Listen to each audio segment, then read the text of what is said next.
Rares, très rares sont ceux qui peuvent encore témoigner du massacre de Tulsa. Je suis une survivante de ce massacre raciste. Il y a 2 semaines, j'ai fêté mes 107 ans.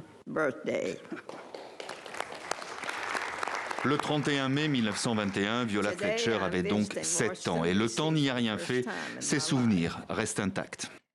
Je n'oublierai jamais la violence de la foule hargneuse de blancs lorsque nous avons quitté la maison.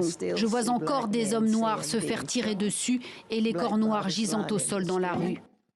Ou comment l'histoire d'un jeune noir de 19 ans, un cireur de chaussures, accusé à tort d'avoir agressé une adolescente blanche de 17 ans, est à l'origine de l'une des pages les plus sombres de l'histoire américaine. Le quartier afro-américain de Greenwood, connu pour sa vitalité économique, entièrement détruit par des manifestants blancs sans que la police intervienne. Je sens encore la fumée, je vois le feu, je vois encore les commerces noirs être incendiés, j'entends encore les avions nous survoler, j'entends les cris, je revis le massacre tous les jours.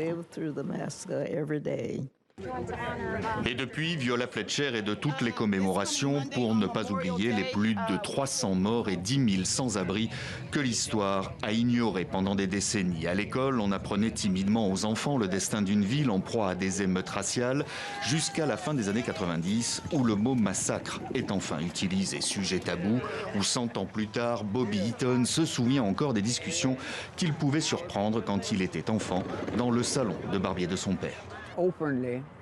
Si vous entriez dans ce salon et qu'on ne vous connaissait pas, la conversation s'arrêtait. Mais j'avais le privilège de l'entendre. J'ai donc appris beaucoup de choses sur les émeutes en tant que très jeune garçon. Ça n'a jamais quitté ma mémoire. Aucune arrestation, aucun procès, aucun dédommagement. L'enquête n'a débuté qu'en 1995 à travers une commission destinée à faire toute la lumière sur ce massacre.